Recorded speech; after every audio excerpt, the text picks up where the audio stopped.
안녕하세요. 소아청소년과 전문의 하정훈입니다. 여름철은 온도가 높고 습기가 많기 때문에 아이들을 키우는데 특히 주의해야 될 계절입니다. 게다가 여행도 많이 가고 물놀이도 많이 가는 계절이라서 아직도 매너스에 약한 어린 아이들의 경우는 여름 맞이에 각별히 좀 신경 써야 될 것이 많습니다. 이번에는 여름을 즐겁게 보낼 수 있게 하기 위해서 미리 알아두면 도움이 될 만한 생활 정보와 건강상 주의할 점에 대해서 말씀을 드려보겠습니다. 우선 주의할 것은 햇볕을 주의해야 됩니다. 여름은 다른 계절에 비해서 햇살이 강한데 햇살의 성분 중에 자외선은 단기적으로는 일광 화상을 일으킬 수 있고요. 장기적으로는 피부 노화를 촉진시키고 피부 암 발생을 증가시킬 수 있습니다. 자외선으로부터 아이들을 보호하기 위해서는 햇볕의 차단이 제일 중요합니다. 외출할 때는 속이 잘 비치지 않는 긴팔 옷을 헐렁하게 입히고요. 얼굴은 물론 목까지 가릴 수 있는 챙이 넓은 모자를 사용하는 것이 좋습니다. 그리고 자외선이 강할 때 외출하는 것은 피하는 것이 좋은데 대충 오전 10시부터 오후 4시 사이가 햇살이 강하기 때문에 이 시간에 외출은 피하는 것이 좋고요. 그늘에 들어가서 활동하는 것이 좋습니다. 그리고 자외선 차단제를 사용하는 것은 필수인데 처음 사용하는 제품은 아이의 등이나 손목 같은 데 미리 조금 발라봐서 알레르기가 없는 제품을 사용하는 것이 중요합니다. 자외선 차단 지수는 흔히 SPF라고 말하는데 15 이상이면 보통 좋습니다. 한 30 정도는 무난하다고 보시면 됩니다. 외출하기 30분 전에 미리 바르는 것이 좋고요. 2시간마다 발라줘야 하는데 잘 문질러 발라주는 것이 좋습니다. 그리고 수영할 때는 좀 더 자주 발라주는 것이 좋고요. 충분한 양을 잘 문질러서 발라줘야 효과가 있다는 거 꼭 알아두십시오. 그리고 눈을 보호하기 위해서는 아이들에게도 선글라스 사용하는 것이 좋다는 것도 알아두시면 좋습니다. 물을 충분히 먹는 것도 유념하셔야 됩니다. 여름은 덥습니다. 더우니까 땀을 많이 흘리게 되기 때문에 아이들은 다른 데일보다 수분 섭취에 좀 더 신경을 써야 합니다. 특히 뛰어노는 아이들은 노는데 정신이 팔려서 탈수 같은 그런 거에 신경 쓰지 않습니다. 몸에 수분이 많이 빠져나간 아이들은 멀쩡하게 놀다가도 갑자기 탈수가 심해져서 고생할 수 있습니다. 땀을 많이 흘리게 되는 여름에는 평소보다 물을 더 많이 먹여야 한다는 것은 당연합니다. 그리고 땀 흘리고 노는 아이들에게는 아이가 달라고 하지 않아도 수시로 물을 먹이는 것이 좋습니다. 주스나 이온음료를 먹이는 것보다는 물을 먹이는 것이 더 권장된다는 것 꼭 알아두시기 바랍니다. 집에 곰팡이도 주의해야 됩니다. 장마철에 무덥고 습기 찰 때는 환기 잘 시켜서 집에 곰팡이 생기지 않게 특히 유념하십시오. 곰팡이가 생기면 곰팡이 포자가 날려서 건강에 나쁜 것도 있지만 곰팡이가 필 정도면 방에 습기가 많다는 거고 그럼 균이나 진먼지 지느기가 잘 자라기 때문에 아이 건강이 좋지 않습니다. 곰팡이가 핀 집은 곰팡이를 모두 제거하고요. 잘 말려야 하는데 환기를 잘 시켜서 곰팡이가 생기지 않게 미리 막는 것이 더 중요합니다. 특히 눈에 보이지 않는 농디 같은 곳에 곰팡이 생기지 않게 특히 신경을 써야 합니다. 에어컨 사용해도 좋습니다. 에어컨도 적당히 사용하면 좋은데 실내 온도와 실외 온도가 5도 이상 차이 나지 않게 사용하는 것이 좋고요. 필터 청소는 자주 해줘야 합니다. 에어컨은 공기 중의 습기를 제거하기 때문에 집이 너무 건조해지지 않게 주의해야 된다는 것도 미리 알아두시는 것이 좋습니다. 선풍기도 사용해도 됩니다. 다만 선풍기 날개에 아이들 손 다치지 않게 안전망을 사용하거나 날개가 없는 선풍기 사용도 고려하는 것이 좋습니다. 선풍기 바람은 가능하면 아이에게 직접 가지 않게 해주시고요. 잘 때는 아이 없는 방향으로 선풍기를 틀어주는 것이 좋습니다. 음식도 여름에는 주의해야 됩니다. 집이나 식당에서 주는 음식은 별 문제가 없겠지만 여름철에는 날이 덥기 때문에 일단 아이들이 입된 음식은 금방 상할 수 있다는 점 꼭 알아두십시오. 간혹 우유팩이나 요구르트병을 들고 다니며 1시간이고 2시간이고 빨아먹기도 하고요. 주머니에 음식을 가지고 다니면서 먹고 다시 주머니에 다시 넣어두는 아이들도 있는데 이런 경우는 침 닿은 음식들은 쉽게 변질될 우려가 있습니다. 이런 경우 참 드물지 않습니다. 씹어먹던 음식 주머니 넣었다 먹고 나중에 무심코 빼는 또 먹고 이렇게 해서 배탈 난 아이들 드물지 않게 보기 때문에 이건 특히 주의하셔야 되고요. 여름철에는 가능하면 아이들이 음식 들고 다니며 먹지 못하게 하는 것이 좋습니다. 그리고 장난감에 묻은 세균도 쉽게 증식되고 쉽게 전염이 되기 때문에 아이들 손 닦고 침 묻은 장난감은 자주 비눗물로 씻어주는 것이 안전합니다. 여름철 휴가여행 갈 때도 주의할 것을 좀 알아두시면 좋습니다. 휴가를 데려갈 때는 아이들 나이가 적어도 100일은 지나는 것이 좋습니다. 그리고 무리가 되지 않으려면 한 5, 6개월쯤은 되는 것이 더 낫고요. 꼭 가야 되는 여행이라면 여행 자체는 신생아 시기가 아니라면 특별히 문제가 될 것은 없지만 너무 어린 아가를 데리고 가면 부모가 고생할 수 있습니다. 차를 몰고 갈 때는 카시트 꼭 사용하시고요. 가는 방향을 잘 고려해서 아이에게 햇볕이 직접 들지 않게 자리를 잘 선택하시고 반드시 햇볕 가리개 같은 것은 미리 준비해야 됩니다. 그리고 수시로 차를 세우고 쉬었다 가는 것이 좋고요. 운행 중에는 먹이지 말고 정차 중에 먹는 것이 좋다는 것도 알아두십시오. 물론 카시트 사용 꼭 해야 한다는 거 절대 잊지 마십시오. 이건 선택이 아니고 필수입니다. 뒷좌석에 이제 고정해야 되는데 적어도 2돌까지는 뒤보기로 고정하는 것이 좋다는 것 꼭 알아두셔야 됩니다. 나이가 들게 되면 사용하는 카시트 형태도 달라지는데 보조 카시트를 넘어서 키가 한 145cm 이상이면 그리고 8살에서 12살 사이가 되면 차의 안전벨트를 사용할 수가 있습니다.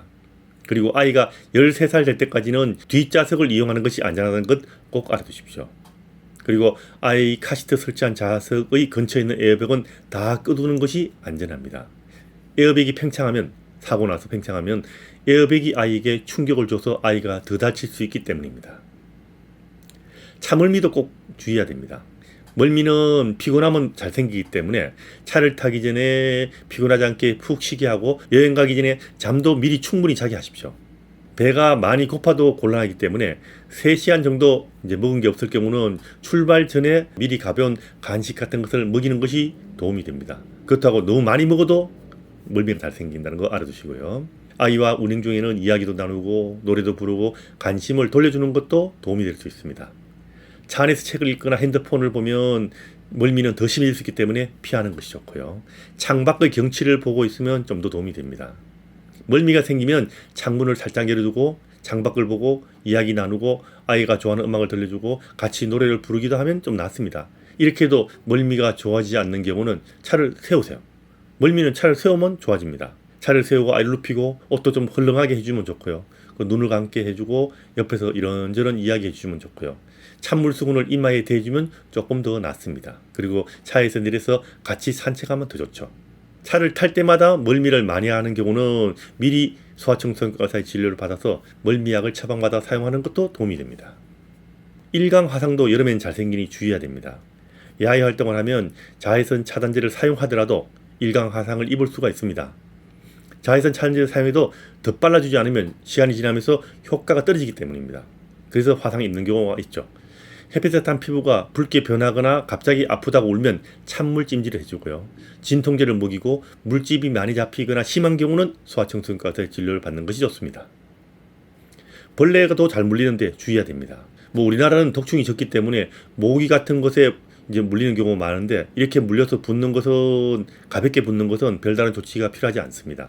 하지만 물려서 가려운 것을 긁으면 염증이 생기기 때문에 손 잘 씻겨주고 손톱 짧게 깎아주고 물린 곳을 잘 씻어주면 좋습니다. 일단 벌레가 물었던 모기가 물었던 물린 곳이 붉게 변하고 단단해지면 의사의 진료를 받는 것이 좋습니다. 벌에 물린 경우는 벌의 침을 잘 제거해 주시고요. 이때는 핀셋이나 날카로운 칼을 이용해서 조심스럽게 침을 제거해야 됩니다. 그리고 심한 경우는 바로 소아청소년과 의사의 진료를 받고요. 과거에 벌에 물려가지고 알러지 때문에 고생했던 아이들은 즉각적으로 병원에 가는 것이 안전합니다. 야외에 나가서 벌레에 물리지 않으려면 밖에 나갈 때 벌레가 꼬일 수 있는 향이 나는 비누는 사용해서는 안 되고요. 꽃인 줄 알고 벌이 달릴 수 있기 때문에 밝은 옷이나 화려한 무늬 옷은 입지 말고요. 모기 많은 지역으로 갈 때는 모기 퇴치를 사용하고 나가는 것이 안전합니다. 물놀이 할 때도 주의할 것이 있습니다. 아무리 수영을 잘한다고 해도 아이들은 절대 혼자서 수영하게 내버려둬서는 안 됩니다. 그리고 바람 들어간 튜브는 언제라도 바람이 빠질 수 있고 위험할 수 있기 때문에 아이들에게는 사용하지 않는 것이 안전합니다. 어린아이들과 함께 물놀이 할 때는 반드시 어른이 손 닿는 범위 내에서만 놀게 해야 한다는 거 꼭 명심하시기 바랍니다. 가정의 욕조에서도 마찬가지입니다. 어른이 손 닿는 곳에서만 물놀이를 해야 한다는 점 꼭 잊지 말기 바랍니다. 식중독도 주의해야 됩니다. 특히 여름철에는 세균이 잘 자라기 때문에 식중독 잘 걸리죠. 식중독은 상한 음식을 먹어서 걸리는 병인데 날이 더웠기 때문에 더 음식이 잘 상할 수 있습니다. 식중독에 걸리게 되면 배 아프고 토하고 설사하고 그래서 탈수가 생길 수 있는데 심한 경우는 목숨이 위험할 수 있기 때문에 반드시 의사의 진료를 받아야 합니다. 자, 제일 주의할 거는요. 식중독으로 토하고 설사할 때 이런 증상을 없애는 지사제 같은 약을 함부로 먹지 말라는 겁니다. 그렇게 되면 세균이나 독성 물질이 나가지 못해서 정말 위험할 수 있기 때문에 이건 피해야 됩니다. 특히 외국 여행 갈 때 지사제를 상비약으로 가져가는 거, 흔히 말하는 장약을 상비약으로 가져가는 건 절대로 해서는 안 됩니다. 땀띠도 흔합니다. 여름에는 땀띠는 더울 때 땀이 너무 많이 나와서 땀이 차서 물집점이 생기는 것인데 이마와 목 주위에 잘 생깁니다. 땀띠를 예방하기 위해서는 자주 씻기고 시원하게 해주고 피부를 뽀송뽀송해 주는 것이 좋습니다. 땀 흡수가 잘 되는 면옷을 좀 헐렁하게 입히고 자주 갈아입히면 됩니다. 치료는 예방이나 마찬가지로 시원하게 해주는 것이 제일 좋습니다. 땀이 많으면 목욕을 자주 시키고 잘 말려주십시오. 땀띠 부위가 붉게 변하면 의사의 진료를 받는다는 것 알아두시면 도움이 됩니다.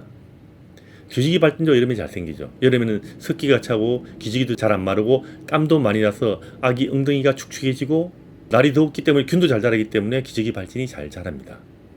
기저귀 발진을 예방하는 제일 좋은 방법은 엉덩이를 잘 말리고 젖은 기저귀를 바로 갈아주는 겁니다. 청기저귀 선호하시는 분도 있는데 자주 갈아주기 힘든 경우라면 흡수력이 좋은 종이 기저귀가 더 나을 수도 있다는 것 알아두시면 좋습니다. 분을 뿌리는 것은 권장하지 않습니다. 그리고 잘 낫지 않으면 소아청소년과 의사의 진료를 받는 것이 좋습니다. 농가짐도 잘 생기죠. 피부에 세균이 침입해서 생기는 농가지는 여름에 잘 생기는데 둥그렇게 생긴 환부에 물집이 잡히고 터지고 딱지가 생기고 가장자리 다시 물집이 잡히기도 하고 노란 벌꿀의 모양같이 생기는 딱지가 질 수 있는데 상처를 긁게 되면 다른 곳으로 퍼질 수 있습니다. 농가진이 생기면 비눗물로 깨끗하게 씻겨주시고요. 손톱을 작게 깎고 그 다음에 긁지 못하게 해야 됩니다. 농가진 부위는 딱지가 졌을 때는 비눗물로 잘 씻어주고 부드럽게 물로 불려가지고 딱지를 제거해줘야 병이 빨리 좋아지고 전진도 줄일 수 있습니다.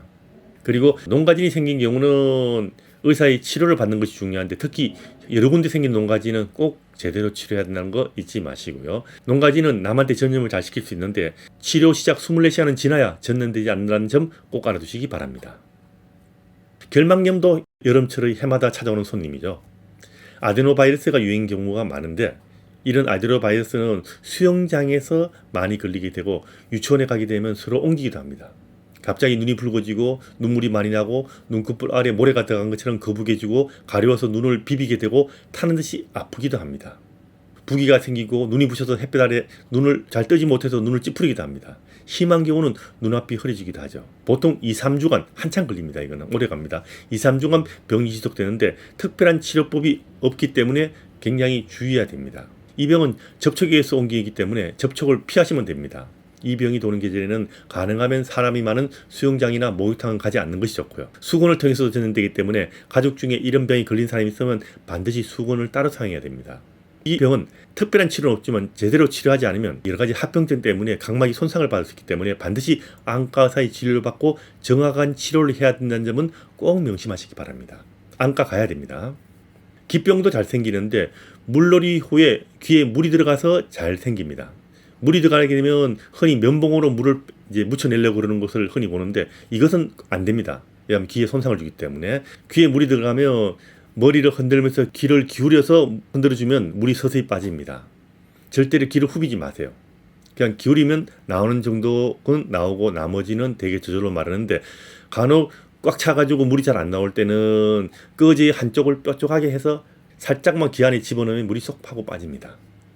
말라리아도 우리나라에서 현재 주의해야 됩니다. 특히 우리나라의 경기 북부와 휴전선 근처 지역으로 가는 경우는 이 지역이 말라리아 유행하는 지역이기 때문에 조심해야 됩니다. 모기 물리지 않게 절대적으로 조심해야 됩니다. 이 지역에 사는 사람들이나 이 지역으로 여행 가는 사람들은 특히 모기에 물리지 않게 야외 활동할 때는 긴팔 옷 입고 그 다음에 모기 퇴치제 꼭 사용하고 가야 한다는 것 잊지 마시고요. 이런 지역을 다녀온 후에 열이 많이 날 경우는 반드시 소아청소년 의사의 진료를 받고 이 지역을 다녀왔다는 것을 꼭 알려주셔야 합니다. 일본 내염도 해마다 주의보가 내리죠. 그런데 일본 내염은 특별히 걱정할 필요가 없습니다. 해마다 여름에 이제 주의보, 경보 다 내리지만 일본 내염 예방 접종을 제대로 했다면 문제가 없다는 겁니다. 1세부터 2세 사이에 접종을 시작하시면 됩니다. 사실 2세 이전에는 거의 걸리지 않는 병입니다. 되게 엄마한테서 받은 면역성도 있고 잘 안 걸리기 때문에 1, 2세 사이에 일본내염 접종을 완료하시면 문제가 없습니다. 접종하지 않으면 지금이라도 우리나라에서는 일본내염이 위험한 지역이기 때문에 언제라도 걸릴 수 있다는 점 꼭 알아두시고 아이들에게 일본내염은 반드시 맞춰야 된다는 것 꼭 알아두십시오. 이상 여름철 주의사항에 대해서 대충 말씀드렸습니다. 미리 한번 알아두시면 조금은 도움이 되실 겁니다. 다음에 만들 동영상에서는 여름철 해외여행 많이 가시죠? 해외에 나갈 때 꼭 맞아야 되는 예방접종에 대해서 알려드리겠습니다.